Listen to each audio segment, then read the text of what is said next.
Hola a todos, sean bienvenidos al episodio 4 de Hoja de Ruta. Hoy día es un episodio especial porque tenemos una invitada muy especial. Primero, bienvenida Meche, una vez más a un episodio de Hoja de Ruta. Eh, no sé si quieres saludar y luego arrancamos con la introducción a nuestra invitada del día de hoy. Hola con todos, gracias por escucharnos hoy en Hoja de Ruta. Perfecto, entonces hoy día tenemos la suerte de contar con una invitada muy especial. Su nombre es Rafaela Descalzi. Rafaela Descalzi es una artista muy conocida en el medio ecuatoriano y bueno, me mandó una reseña para poder explicar y contar quién es ella. Y bueno, después vamos a conversar con Rafaela para que nos cuente su experiencia, por qué decidió estudiar arte y qué pasos hay que seguir si es que esa es la carrera que quisiera seguir. Pero para empezar, bueno, Rafaela Descalzi es una artista visual establecida en Ecuador. Realizó sus estudios en arte contemporáneo en la Universidad de San Francisco de Quito y su maestría en producción artística la hizo en la Universidad Politécnica de Valencia, en España. Su práctica multidisciplinaria entrelaza hilos temáticos de la memoria y la materia. Desde sus obras poéticas de principios de su carrera hasta sus piezas esculturoicas de carácter relacional actuales, la práctica de Rafaela mira con ojo crítico nuestra posición tensa dentro de la naturaleza. Ha realizado muestras individuales en el Centro Cultural Metropolitano, Más Arte, y muestras colectivas en MUNA, Pinta Miami, Museo de América en Madrid y Sala de Pintores en Cáceres, entre otros. Rafaela, bienvenida y muchas gracias por darnos tu tiempo. Cuéntame si me olvidé de alguna cosa o me faltó agregar algo a tu currículum tan desarrollado. Rafa, bienvenida y qué gusto tenerte aquí. Hola Chachis, hola Meche, muchas gracias por invitarme. Leíste muy bien mi currículum. Hubiera preferido que lo cuentes, pero lo leíste muy bien. Nada, muy feliz de estar con ustedes aquí hoy. Tendré que aplicarme entonces para la próxima que vengas a visitarnos, voy a poder contar tu perfil. Por Pero favor. justo como decíamos antes de empezar la grabación, bueno, Rafaela es una de las personas que escucha este podcast, entonces, como te digo, es un verdadero gusto para nosotros tenerte aquí y poder compartir. Para la gente que nos escucha por primera vez, el objetivo de este podcast es compartir ideas, herramientas con personas que no saben qué estudiar o están buscando herramientas que les sirvan para ser mejores estudiantes o buscar la carrera que les llene a largo plazo. Entonces, por eso parte de lo que de la oferta que tenemos en este podcast es poder invitar a profesionales que ya han transcurrido esos o han seguido los pasos para convertirse en profesionales. En el caso de Rafaela, en un artista, entonces tenemos la oportunidad de, bueno, hacerte algunas preguntas y que nos cuentes cómo ha sido tu proceso. Y por favor, si quieren cortarme o acotar cualquier cosa, este espacio es suyo. Pero yo quiero arrancar con una carrera, perdón, con una pregunta como para arrancar la conversación y es, ¿cuál fue tu proceso para elegir tu carrera? O sea, tú sabías que querías ser artista desde el principio y yo te conozco desde hace casi 20 años, creo. No Eh, digamos mejor. y y desde que te conozco tenías esta afinidad por el arte, de hecho me ayudaste a pasar muchas materias de arte con tus habilidades, así que tú sabías que querías ser artista desde el principio, ¿era la carrera que ibas a escoger desde el primer día o tuviste que caminar de alguna manera hacia esa decisión? A ver, yo recuerdo, desde los 4 años, yo en pre-kinder, yo sabía que quería ser artista. Yo creo que el arte, en especial las artes visuales, son un código de lenguaje. O sea, así como la música, cuando yo pienso en arte, pienso en un código de lenguaje. Entonces, para mí era más fácil el poder comunicarme a partir de un cuadro, a partir de una escultura chiquita hecha en plastilina. Eh, no entendía lo que era la instalación en ese momento, pero me encantaba recolectar cosas del jardín y uniendo a crear formas. Entonces es un lenguaje que siempre estuvo en mí. Recuerdo que desde chiquita yo decía, yo voy a estudiar arte, yo voy a estudiar arte. Mis papás como que sí, tenían como mucha resistencia, porque claro, cuando uno piensa en la carrera de arte, piensa en todas las dificultades que vienen como culturalmente asociadas. O sea, el artista no tiene trabajo, el artista se muere de hambre, el artista es un vago, el artista es un drogadicto. Entonces tenemos como que esta visión súper limitante de lo que es la figura del artista dentro de la sociedad. Y claro, yo entiendo la preocupación que ellos tuvieron, pero tuve la suerte de que nunca me impusieron el qué debería estudiar o sí se me insinuó, bueno, ¿qué tal si piensas en algo creativo, pero que no sea como que arte puro en sí? y realmente para mí nunca fue una opción, no sé si porque soy obstinada también, entonces nunca lo consideré como otra opción, para mí el arte estaba ahí y está. Y fue muy, muy fácil, muy, como que mi proceso de elegir la carrera fue súper fluido. Y la única vez que se dio un poco truncada o tuve dudas al respecto fue como en el tercer año de universidad, que de pronto lo vamos desarrollando después, pero que debido a un profesor en particular que comenzó con unos conceptos muy cerrados y muy que yo no encajaba dentro de los conceptos artísticos que él tenía, me vi influenciada y sentí que de pronto me había equivocado de carrera. Y, Pero ya. no, no, sí, sigue, por favor. Que Sí, de ahí hasta acá, que ha pasado ya más de 10 años, como que nunca he dudado porque para mí no es una carrera, para mí no es una profesión, para mí es un modo de vida. O sea, es como yo me comunico. Entonces, eh, no me puedo ver lejos del arte. y decías al principio que hay ciertos estigmas detrás del arte y más allá de los obstáculos que dices que por suerte tuviste una estructura familiar que te empujó a desarrollar esto, que no es común que gente que decide tomar carreras más artísticas, músicos o arte en este caso, eh, tienen este estigma de que te vas a morir de hambre. ¿A qué otras cosas te enfrentaste o cómo paliaste estos estigmas que hay alrededor de este tipo de carreras? Aparte de que sabemos que eres obstinada y cuando te pones algo, tienes algo en mente, lo cumples, pero ¿cómo hiciste para decir, a ver, bueno, más allá de tu personalidad, cómo hiciste para decir, no me va a importar lo que dice la sociedad o la gente que está alrededor mío de que esto puede ser, tal vez no me da de comer, pero te diste cuenta que por tu habilidad sabías que ibas a llegar o qué obstáculos enfrentaste en el camino y cómo lo superaste? Y a ver, yo creo que aquí sí tenemos que poner una línea que yo veo que sí me diferencia de muchos de mis compañeros y colegas ahora artistas, y es que es la línea del privilegio. O sea, yo podía decir que iba a estudiar arte y de pronto no preocuparme tanto en cómo me voy a mantener. O sea, yo sabía que tenía un respaldo familiar detrás que me permite hasta ahora hacer lo que yo hago con tranquilidad. Entonces creo que esa línea es súper importante a considerar cuando uno está iniciando en este proceso porque la carrera de arte es súper dura. Eh, mis, digamos que a lo que yo me tuve que enfrentar más allá de este estigma que digo que hay sobre la figura del artista fue dentro de la carrera en sí, porque yo no soy el perfil del artista que el mundo culturalmente piensa que es. Entonces, claro, me costó mucho y hasta ahora yo creo el entrar dentro de la sociedad, del gremio de los artistas. O sea, tú dices que viviste esto a la inversa, como A no la eras inversa. el prototipo del artista que no tiene, que le cuesta muchísimo sobrevivir, como sí tenías y tienes una estructura que te apoye, te costó entrar a esa estructura. Sí, o sea, a ver, la voy a, tal cual como es la cosa, la voy a decir blanco y negro. O sea, el tema de las drogas, por ejemplo. Yo nunca he practicado, no me interesa. Y sí es un tema que está muy presente dentro del mundo artístico. Yo no juzgo, cada cual hace lo que le da la gana con su vida, pero no comparto. Y al no compartir, sí, sí era la persona como que, recuerdo en la universidad como que a veces no me incluía en el grupo porque, ¿para qué?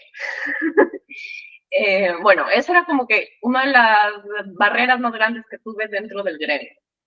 Eh, la otra gran barrera es justamente este privilegio, porque claro, el arte, aparte de comunicar, busca enfrentar y enfrentar una realidad, sobre todo en la que vivimos, que es supremamente injusta.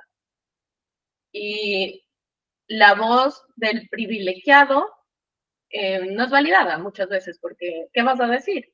Y sí, o sea, yo estoy muy de acuerdo con que yo no puedo entablar conversaciones o dar puntos de vista muy con conocimiento de causa como podrían otras personas. Entonces, bueno, esa era otra gran barrera. Y luego la última es que dentro del movimiento artístico, es el mundo artístico de hoy, desde los años 60, en verdad no ha variado ya bastante tiempo, el arte conceptual tiene una fuerza muy grande. Y mi obra no parte desde lo conceptual, ¿ok? Entonces, esa era la tercera gran barrera, en que yo decía, ¿en verdad yo estoy preparada, tengo lo que se necesita para ser artista hoy en día o estoy perdiendo el tiempo? Y validarme a mí misma y validar mi arte, creo que ha sido la lucha más grande que he tenido, y ahora que ya son más de 14 años desde que me gradué, puedo decir que es una lucha bastante ganada. Ya. O sea, ¿tú crees que para ser artista, y esto te hago una pregunta suelta, digo que muchas veces vemos que los artistas talentosos son porque han sufrido, no solo en el arte, sino en la música, en la comedia, gente que ha sufrido muchas cosas, normalmente tienden a ser talentosos en el área creativa que tienen? No sé por qué existe esa correlación, o capaz estoy equivocado, y mi pregunta hacia ti es, ¿crees que tienes que haber vivido o sufrido muchas cosas para ser un artista, o que tu producto artístico sea eh, muy bueno, o no hay una correlación real entre eso y simplemente es una coincidencia? A ver, justo hablaba con un amigo de esto ya. Yo creo que, o sea, las cosas malas del sufrimiento no llega a todos, es parte de la vida. Pero la diferencia de pronto está en cómo una persona con alto nivel sensible lo procesa. Entonces, el artista toma todo ese sufrimiento y lo canaliza hacia el arte. Dentro de mi arte, mi proceso, claro, todo mi proceso está en torno a la muerte de mi papá, a una orfandad, a una, no sé, una adolescencia difícil en ese aspecto. Y es un tema recurrente y es un tema que seguramente lo voy a tratar toda la vida, pero es mi manera de sacar todo eso que otra gente lo saca de maneras distintas. Entonces, que está asociado, sí, sí puede estar asociado, porque las cosas que nos impactan, que nos forman como personas, porque a la final estos eventos como súper duros hacen, te forman también el carácter, la personalidad, ¿no? Entonces, si eso te define como persona, sí, define mucho en el arte, define mucho la obra, define, o sea, yo sí he visto dentro de los artistas con los que trabajo, de los que he estudiado, de los que vemos, está muy, muy relacionado. Pero es justamente porque el arte es la vida misma vuelta a obra, entonces, sí. Rafa, yo tengo una pregunta ahorita que estamos hablando de toda esta conexión entre las emociones y que eso se plasma en el arte. O sea, obviamente es un medio para comunicar lo que sientes. Ahora, con la mezcla con la educación formal, que me imagino que te enseñan mucho más técnicas, o sea, te dan herramientas para facilitar esta manera de plasmarlo. ¿Qué papel crees que ha jugado la educación formal en tu desarrollo artístico? Porque no es lo mismo ser técnico que ser artista, ¿no? Sí, y esa era la pregunta, digamos, la pregunta indicada para yo poder explayarme en mi crisis que tuve a mitad de la carrera. Porque en la universidad yo tenía primero como que toda el área técnica en el que te enseñan a dibujar, te enseñan a pintar, estas son el canon de belleza y blu, blu, blu, blu. Y salías de eso a todas las clases teóricas. Y la clase teórica te decía que el arte, desde los años 60, en verdad desde 1917 con Duchamp, está botando todo eso a la basura. Y te está diciendo que no existe una regla, que te salgas del esquema y que pienses, porque a la final lo que importa es la idea, no cómo se ejecuta, ¿ok? O sea, todo parte de la idea. Entonces, claro, en un cerebro inmaduro como el que tiene uno a los 20 años, que te den esta contradicción, esta incoherencia de conceptos, te puede generar a mí me generó una crisis muy fuerte, porque entonces dije, a ver, no entiendo bien hacia dónde vamos, no entiendo bien cómo funciona esto del arte. Y, y yo creo que ahí está como eh, lo que la academia debería de tratar de emparejar. Porque a mi criterio sí ha habido un descuido muy grande del lado técnico hoy por hoy. Entonces tienes muchísimos artistas que quieren hacer cosas, pero no tienen las herramientas y el nivel se ve deteriorado. O sea, es lo que es. O sea, el gran arte, por llamarlo de alguna manera, cuando uno va ahora a las ferias o eh, a las bienales, tiene técnica, o sea, es una técnica que está totalmente guiada por el concepto, pero tiene técnica para hacer gran arte. O sea, no sé cómo explicar. ¿Tú crees, yo te hago como que un seguimiento a esa pregunta, ¿crees que es necesario la formación académica para ser artista o podrías tú decir, me voy a ir por mi lado? Porque ya estamos viendo esa tendencia en muchas carreras, no te digo solo en el arte, sino mucha gente que dice, es que yo no voy a la universidad, prefiero formarme con cursos pequeños. Por ejemplo, la gente en programación decide simplemente con la práctica aprender a programar y luego consigue un trabajo de esa manera. ¿Tú crees que en el arte podrías decir, sabes qué, no me voy a formar, no voy a tener una formación formal, valga la redundancia, voy a hacer yo aprender, a hacer mi técnica y generar mi propio arte, perdón? ¿Crees que eso funciona o es viable este rato? ¿O tú recomendarías, sabes qué, necesito educación formal? O sea, la historia nos ha demostrado que no es necesario. O sea, hay grandes, grandes artistas que nunca tuvieron una formación académica y trascendieron. Pero hablando de Pero manera personal, para mí, no crees que eso es la excepción a la regla, pero como ves, Bill Gates no terminó la universidad y el tipo es multimillonario, muchos de esos, pero digamos que es uno en cientos de millones. ¿Crees que en el arte no sea lo mismo? O sea, dices, bueno, hay gente que se formó sola, pero hay gente que talentosísima que se formó en una escuela. Te sí, a contestar porque ver, te corté.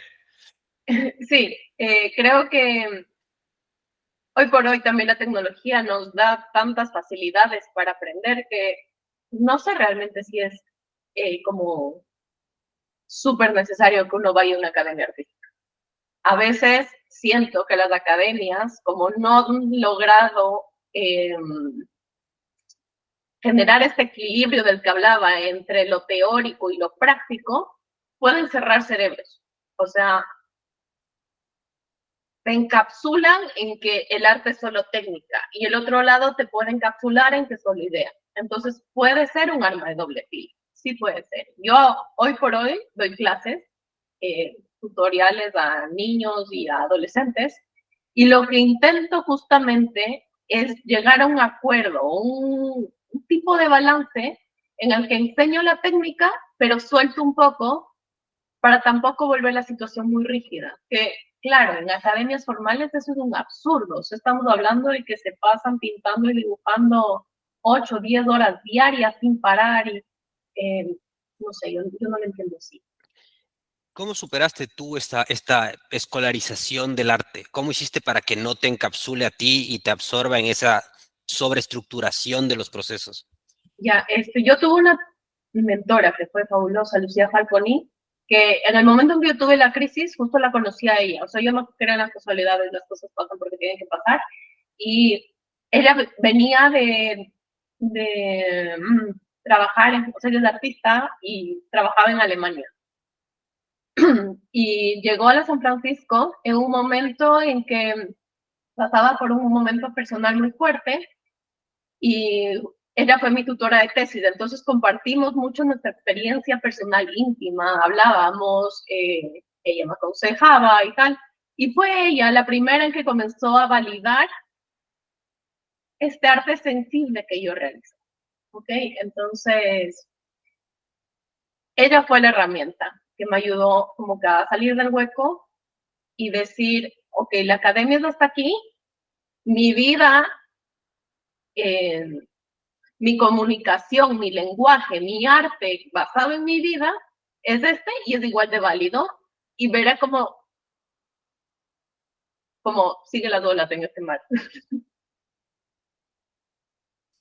Me parece genial y pienso que es importante lo que dices tú de que todo pasa por algo y te cuentas con la gente correcta en los momentos correctos.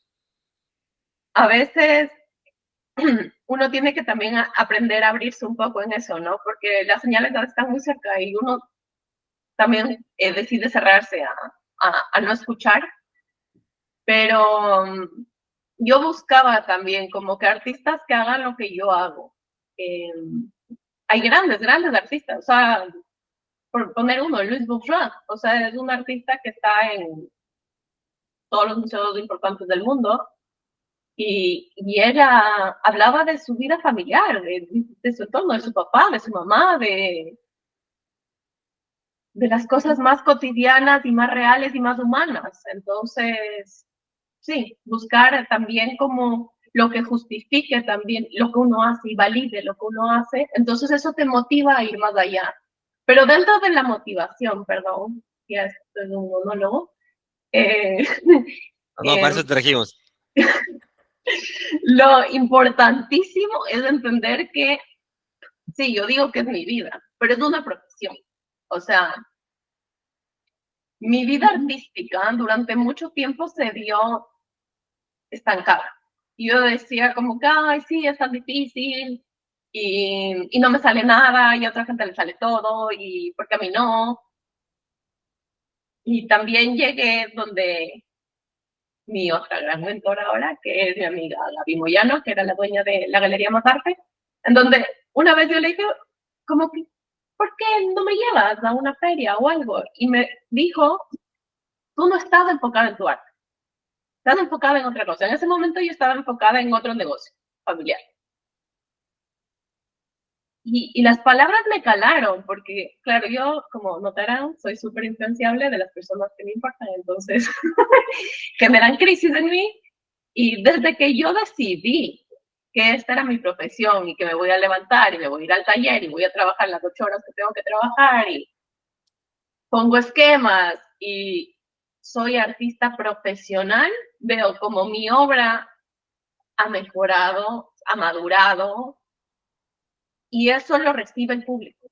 Entonces, ya tienes llamadas, ya tienes las oportunidades que antes no se presentaban. Rafa, justo por la naturaleza tan subjetiva del arte, y yo he visto que esto ha pasado en otras carreras artísticas como arquitectura, que te sacas del aire haciendo algo, por ejemplo, ellos una maqueta, y viene un profesor y dice, no, esto no me gusta, y es solo porque no va con el estilo de ese profesor, y he visto que hasta rompen la maqueta, o sea, eso me han contado. ¿Cómo has lidiado tú con la crítica de tus obras? Porque me imagino que cuando tú creas algo, estás poniendo un poquito de tu esencia, una extensión de ti en esa obra, y que alguien venga y diga y te critique, te diga, no me gusta. ¿Cómo has lidiado con eso y qué impacto ha tenido eso en tu arte? Yo no lidio muy bien con la crítica. A mí me cuesta muchísimo la crítica porque sí, soy súper sensible a la crítica.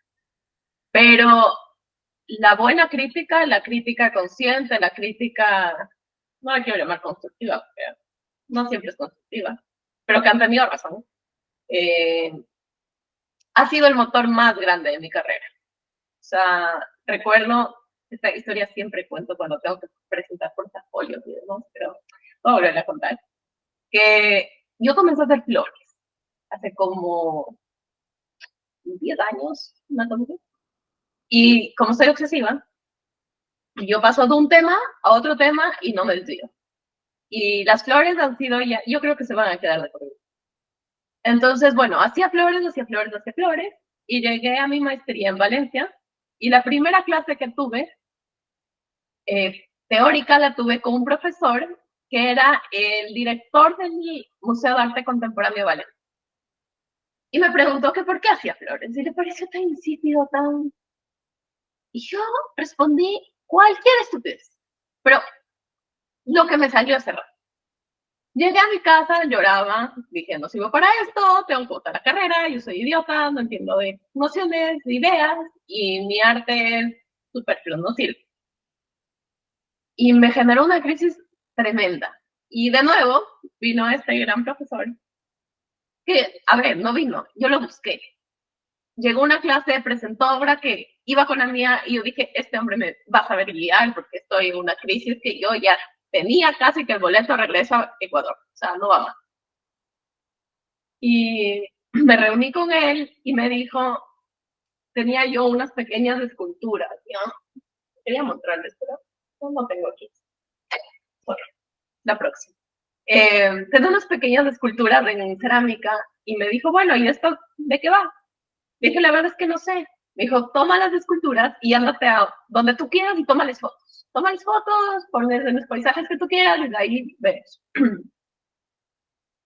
Y hice eso, ese ejercicio lo hice en el Turia, que es un parque maravilloso que tiene Valencia. Y comencé a tomar las fotos y en un punto dado me aburrí. Dije como que ya no va más. Y boté las esculturas. Y dije, voy a tomar fotos solo lo que me llame la atención. Entonces este ejercicio tomé pin, pin, pin. Llegué a mi casa, comencé a pasar las fotos y tenía fotos únicamente de 3 cosas. Tenía fotos de tupirrosas, tenía fotos de geranios y tenía fotos de cucardas, que dentro de los kilómetros y kilómetros del Turia eran las únicas 3 flores que yo también tenía en mi casa. Y ahí hizo boom mi cabeza y entendí por qué hacía flores. Y recuerdo que en la defensa de la tesis me tocó el profesor que me preguntó por qué yo hacía flores. Y yo hice todo un poema de por qué yo hacía flores para entender a partir de este ejercicio. Y es que la flor para mí es el símbolo que me une a mí, a mi casa, a mi lugar seguro. El tema de la casa es muy fuerte en mí. El tema de la casa es, o sea, mi papá tenía una obsesión donde el lugar donde yo vivía, pidió que se le entierre en ese lugar, crecí ahí, nunca nos fuimos de ahí, él pidió que no abandonemos el sitio, o sea, era como que una carga energética súper fuerte.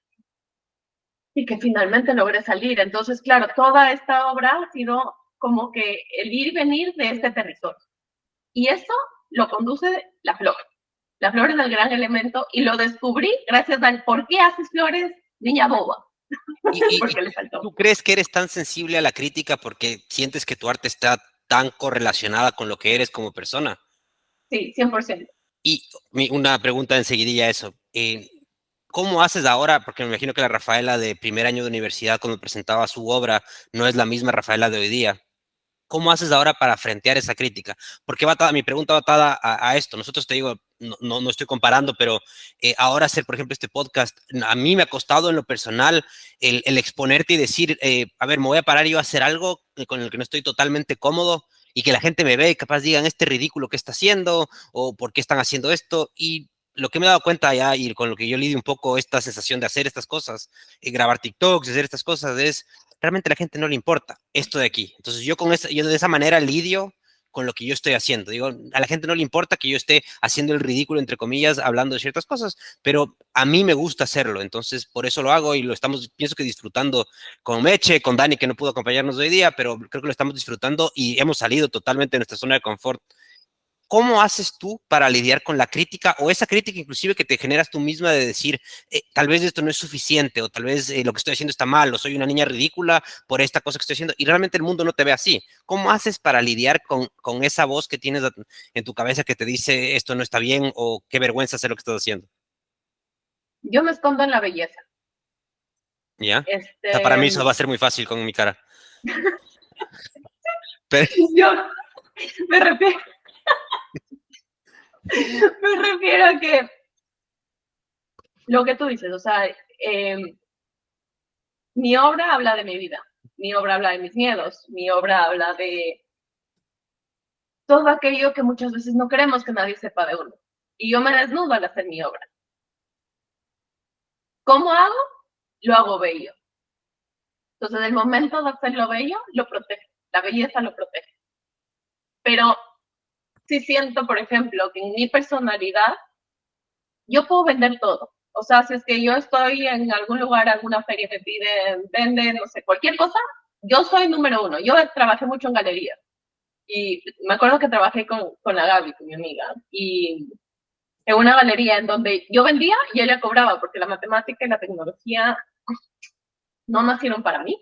Entonces, me devolvieron 5 vouchers cuando tenía que hacer con la aspiradora, horrible. Y bueno, la cosa es que yo tenía que vender y ella tenía que cobrar. Se me daba súper bien, pero me cuesta mucho vender mi obra. O sea, prefieres vender obra ajena que la tuya. Sí, a mí me cuesta muchísimo vender mi obra. O sea, yo entiendo que ahí está escondida la vulnerabilidad, la fragilidad, el miedo, todo eso que de nuevo también nos vuelve humanos. Entonces, sí, creo que eso es algo que yo debo vencer, porque cuando ves estos artistas, grandes artistas que se manejan, porque el mercado del arte es un mercado enorme, es súper importante. Claro, desde aquí nos reímos y decimos, ¿cómo esa obra tan insípida se vende en miles de millones de dólares? O sea, son millones de dólares que se mueven dentro del mundo del arte. Los artistas saben vender su obra. O sea, es parte de marketing. Es que es impresionante. O sea, el mundo del arte es un mundo que amo y aborrezco, porque tiene este lado fabuloso de crear, de generar, de toda la museografía, toda la puesta en escena, pero dentro de estas ferias artísticas, las poses, te das cuenta que quien en verdad maneja el mundo del arte no es el artista, no es el galerista, son los coleccionistas. Y el momento en que ellos llegan es como la veneración. Es que son el mercado objetivo de los artistas, ¿no? Es una cosa. Y yo te hago una pregunta para darle un tinte un poco más positivo a esto. ¿Qué le recomendarías tú a alguien que quiere estudiar arte como su carrera? Le dice, ¿sabes qué? A mí me encanta este mundo, me muero de ganas, creo que soy talentoso, me muero de ganas de tomar esto como mi carrera formal. ¿Qué le recomendarías a una persona que está graduándose del colegio o por graduarse del colegio y dice, el arte me llama? ¿Qué le recomendarías? ¿Qué le dirías que no haga? ¿Qué mensaje le podrías dar a alguien que está en esa posición? Que lo siga, porque la vocación al arte es súper fuerte. La vocación, como digo, es una forma de comunicar, o sea, no puedes dejarla ir. Que luego en el camino tú decidas hacer otra cosa está bien, pero yo creo que es súper importante como que seguir ese primer impulso, que nunca te quedes ese guarita en tu vida. O sea, para mí eso hubiera sido como el peor error de mi vida. Yo te hago una pregunta, o sea, tú también sugerirías que complementen, como decías hace un rato, yo no sabía cobrar. ¿Crees que tendría que, aparte de la parte romántica del arte, de ese componente artístico y creativo, crees que sí debería haber un acompañamiento técnico detrás del arte? Porque parte del arte financiero es vender eso, justamente lo que haces. Estás vendiendo, y no me gusta ponerlo de esta manera, pero finalmente es un producto el que estás ofreciendo. Es un producto. Entonces lo vamos a llamar así, un producto. ¿Crees que es importante también, aparte de la formación artística y el talento que puedas tener, tener una formación técnica, administrativa, financiera, atada al tema del arte para que sea más fácil después comercializar tu obra, el tema de marketing? Creo que es fundamental. O sea, hoy por hoy es fundamental. A mí, como digo, me cuesta 1.000.000 la tecnología, pero el poder presentar un buen portafolio, o sea, el tener acceso a todas las herramientas de diseño, el poder manejar presupuestos, porque el momento en que tú aplicas a concursos, te piden los presupuestos. O sea, cómo saber cómo generar el presupuesto para no perder. Sí, o sea, como en cualquier carrera y más bien me parece que es algo que siempre por romantizar la idea se la deja de lado, pero es básico que un artista sepa de finanzas, es básico. Y con la Meche hemos conversado mucho de esto en otras carreras y del tema de inteligencia artificial y las nuevas tecnologías. ¿Crees que esto vaya a afectar de alguna manera a los artistas?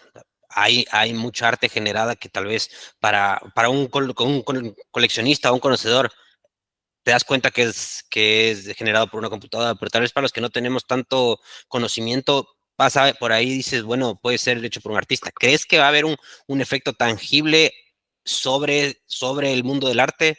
¿O crees que siempre vas a esperar, o sea, decir, quiero ver qué me transmite esta persona de esta manera? Ese ya es un debate que está ahorita pasando. O sea, cómo afecta la inteligencia artificial al arte. Ese es un debate que ya está pasando. Está súper vigente ahorita, hay 1.000.000 de artistas ahorita trabajando desde la inteligencia artificial y criticando, o sea, como es algo innegable, es algo en lo que ya estamos todos embarcados. ¿Cómo nos va a afectar? Bueno, no te sabría decir, no te sabría decir. Muchos lo han tomado como una herramienta, o sea, quieres generar algo que para obviarte no sé, 10 horas de modelaje, lo haces de una computadora con inteligencia artificial y lo mandas a imprimir en una impresora 3D, ya es válido. No sé ¿Tú hasta crees? qué punto es el enemigo. O sea, creo, y yo en eso sí romantizo, en cambio me voy mucho hacia las teorías de Walter Benjamin y el original. O sea, para mí es súper importante el que sea original, el que sea hecho a mano. Vemos en otros lugares, en Europa, en Estados Unidos, cómo la mano de obra es tan cara. ¿Por qué? Porque cada vez hay menos. Entonces, sí, tiene un yo no sé cuál que creo que nunca se va a perder. Te iba a preguntar justo que si tú crees que se va a revalorizar lo que tiene que hacerse a mano sí o sí. Por ejemplo, una acuarela va a ser mucho más valiosa o pintar con, yo qué sé, eh, wash, acrílico, cualquier otros medios más, escultura, que no se puede hacer con inteligencia artificial. ¿Tú Bueno, crees se que puede. eso... Se está haciendo escultura con inteligencia artificial. ¿Cómo? Cuéntanos. O sea, entiendo que el arte 3D, o sea, como que sí hay, pero escultura así de piedra, por ejemplo. Es que es lo que te digo, tú lo haces mediante inteligencia artificial y lo mandas a imprimir. Entonces ya está tú no hiciste nada, ahí está la pieza. Y solo pones encima. Es una escultura, hacen videos fantásticos, fotografías increíbles, eh, y ya está. Pero sí, o sea, yo creo que ponerse a pelear es algo que yo creo que hay que asumir. Muchos artistas se están planteando desde qué punto lo vamos a entrar, o sea, cómo vamos a hacer que esto sea parte de la producción artística contemporánea. A mí en realidad no me llama. Capaz a futuro, hoy por hoy, la inteligencia artificial, yo prefiero modelar. Yo prefiero mis mejores obras han nacido de los errores humanos. Entonces, Es que además lo tuyo no es para producir en masa, justamente como decías al principio, es una forma de expresar lo que sientes y lo que piensas. Entonces, de eso hacerlo con una computadora tal vez no tiene tanto sentido. Y a todo esto, ¿cuál es tu técnica favorita para expresarte? hay tantas. Pero sí, que comencé con el tema de la pintura, pero ya no pinto. Ahora estoy muy metida en la escultura. Creo que la cerámica es lo que más me llama porque el poder modelar, creo que es la experiencia como más conecta mente, cuerpo, todo. Entonces, sí, la arcilla creo que puede ser una de mis técnicas favoritas, pero ahora me estoy adentrando un poco en el mundo de los metales, que también considero fascinante, el cemento, o sea, todos estos elementos, la varilla, el cemento, que lo vemos como tan eh, no materiales artísticos, Urbano. me llama. Sí, como que a mí me gusta muchísimo el poder combinar elementos y nunca me quedo en lo mismo. O sea, mi tema nunca cambia, la técnica cambia todo el tiempo porque me aburro. Y Rafa, entiendo que el arte es súper catártico para el artista, pero ¿hay algún legado que tú dices, quisiera que esto quede para la posteridad de mi obra? Es que nunca me puedes pensar como eh, algunas veces me han llamado chicos, estudiantes de universidades que llegan a mi página de Instagram y les interesa y creo que lo que más me ha gustado de conectar con ellos es el valor que le ponen justamente a la fragilidad de la obra, o sea, al tema, a la memoria, a la familia, al paisaje, a la noción de paisaje, a cómo entendemos ese paisaje familiar, el que cuando te vas y tienes los libros de tu papá y los abres, remontándonos al episodio anterior y lo hueles, dices como, huele a mi papá, o todos esos son paisajes. Entonces, el entender esos conceptos, esas nociones, eh, y que a futuro pueda eso estar ligado a la obra de Rafael Escas, sería maravilloso. O sea, el haber podido calar en aquello que me mueve tanto y a lo que le dedico tanto tiempo, ¿no? Y atado a esa pregunta, Rafa, hasta ahora, ¿cuál ha sido tu momento más gratificante en tu vida profesional? No en la personal, sino en la profesional. ¿Cuál ha sido tu momento más gratificante? Porque si bien Meche te pregunta de cualquier sea tu legado, yo te pregunto, hasta ahora, ¿cuál ha sido el momento que dices, ha sido el pináculo de mi carrera hasta el momento? tuve el año pasado. Logré hacer una obra para la Bienal de Cuenca, una muestra paralela en la Casa de la Cultura de Cuenca, a gran escala, y que creo que es mi mejor obra. Y fue súper gratificante el poder ver a personajes que admiro muchísimo, que hayan llegado y que se hayan sorprendido con la obra. Esa sorpresa, esa idea de conexión que tuvieron con la pieza, para mí ha sido lo más gratificante que he tenido, sí. Increíble, me parece genial y creo que, bueno, sigues caminando para tener muchos más de estos momentos, sin Sí, y duda. como que dentro de eso, ¿no? Sí había un montón de personajes como que importantes, pero esta gente que no te conoce, que se acerca, que es como la curiosidad que despierta la obra, el no conozco nada de ti, pero sé exactamente de qué estás hablando. Creo que cuando la obra, y creo que esta es la parte conceptual de mí que he llegado a entender de la obra que yo realizo, es que el momento en que uno se vuelve 100% honesto con lo que hace,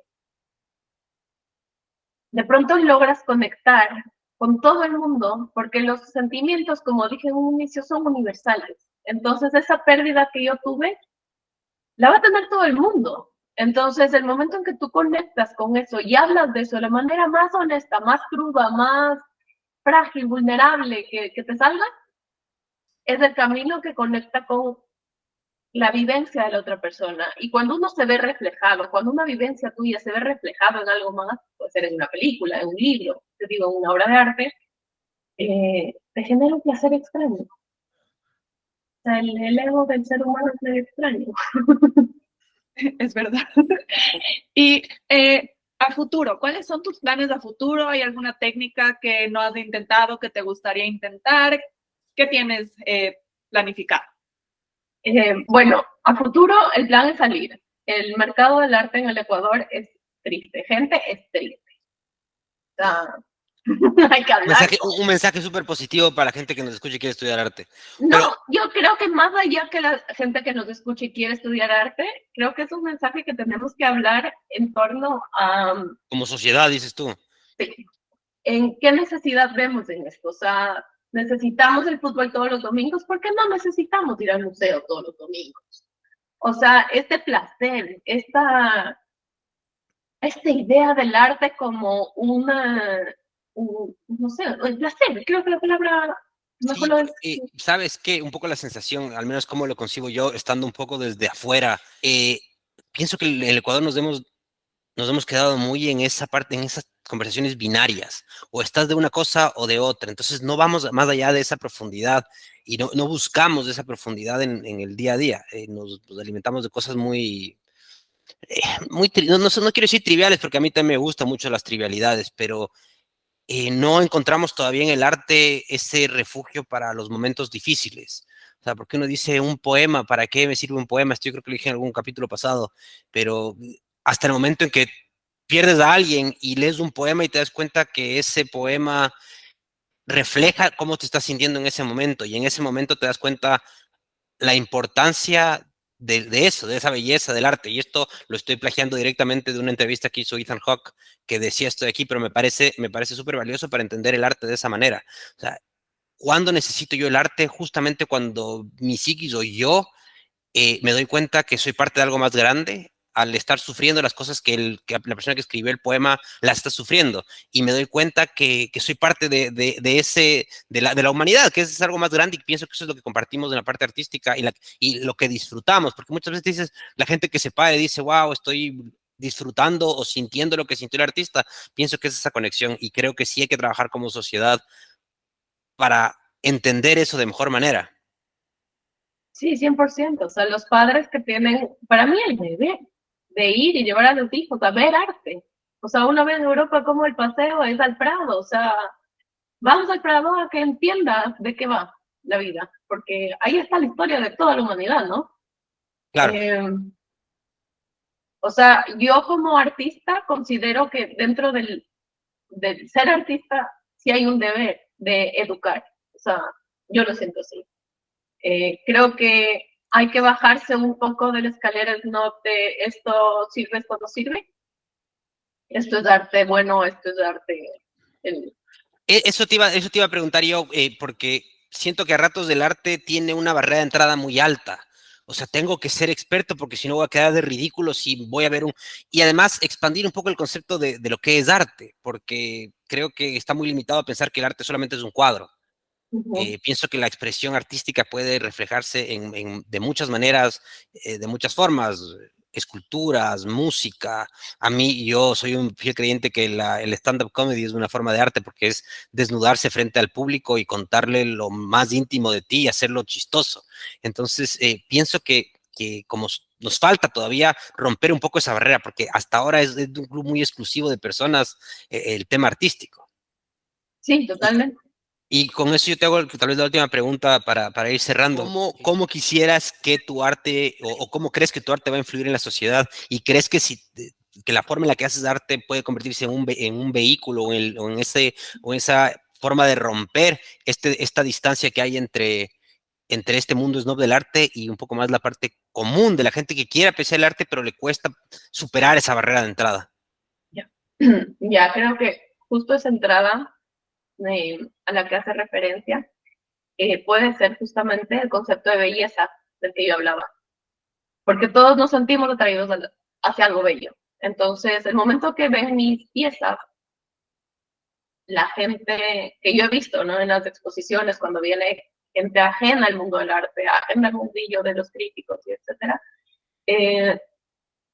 tienen un acercamiento como muy natural. O sea, de pronto llama mucho la atención las texturas. Yo viendo ahora, la última pieza que recuerdo que llamó mucho la atención fue una que hice en caramelo soplado, en somal, con bronce. Entonces, claro, la curiosidad de por qué los materiales, estos caramelos, puedo tocar. Entonces, pero partiendo de algo bello, yo, Rafaela, yo sé que muchos artistas me criticarán y dirán que eso no se hace así, a mí me gusta hacer así. Entonces, el placer que te genera esa belleza hace que la puerta de entrada sea muy fácil. Y a partir de ahí es aprender a ver, entender códigos. Los materiales son pesados, son livianos, son frágiles, son duros, son... ¿Qué color usa? Entonces, esos pequeños detalles del porqué, a medida que va respondiendo, solito vas encontrando una respuesta de pronto, ¿cuál es el mensaje atrás? No sé, yo muchas veces entraba a exposiciones con colegas y digo, es que no entendí nada. ¿Soy yo la idiota o no entendí nada? Y creo que, sí, creo que eso nos pasa a todos. O sea, muchas veces hay unas limitaciones grandes, códigos que no podemos entender, referencias que de pronto no están a nuestro alcance. No sentirnos limitados por eso. Rafa, yo te quiero agradecer un montón por darnos de este tiempo. Te quiero pedir solo una última cosa. Si puedes dejarles un mensaje corto, positivo a la gente que quiere estudiar arte, ¿qué le dirías a alguien que se te para ahorita y te dice, Rafa, quiero estudiar arte? En 20 segundos. Bueno, yo siempre les digo que el arte es una vocación y hay que seguir, que es maravilloso, que te llena de momentos gratificantes, que te alivia el alma y lo único que les aconsejo de verdad es que lo tomen como una profesión y que lo trabajen. Y el momento en que lo trabajan duro y sin parar, los resultados llegan por sí solos. Rafa. Lindas palabras. Sí, me parece hermoso y para las personas que estén escuchando, que estén pensando en el arte como una profesión, pienso que esto ha sido muy, muy enriquecedor, sin duda. Rafa, ¿dónde puede encontrarte la gente? ¿Qué nuevos proyectos tienes? ¿Qué cosas vienen pronto? Si quieres comunicarlos de aquí sería genial. Sí, ¿Dónde te pueden encontrar? Bueno, me pueden encontrar en mi página de Instagram, Rafaela-Descalzi. Voy a estar exponiendo en mayo en México a partir del 16 y haciendo una residencia artística ahí en el Distrito Federal. Y luego de eso, pues nada, seguir trabajando aquí para el próximo año tener alguna muestra individual en Guayaquil que quisiera. Ahora estoy viviendo acá, entonces me gustaría dar a conocer un poco de mi obra por acá. Para la gente que quisiera tener una clase contigo, que decías que dabas clases y das ciertos talleres, ¿te pueden contactar en tu cuenta de Instagram Sí, para coordinar eso de ahí? Perfecto. Rafaela está ubicada en Guayaquil, pero de vez en cuando viene a Quito, entonces también sería interesante que aprovechen ahí. sí. Felicitaciones, Rafa, y muchas gracias por tu tiempo. Gracias a ustedes. Muchas gracias a todos. Este ha sido el episodio 4 de Hoja de Ruta. Como les decía, hemos tenido una invitada muy, muy especial. Espero que lo hayan disfrutado tanto como nosotros.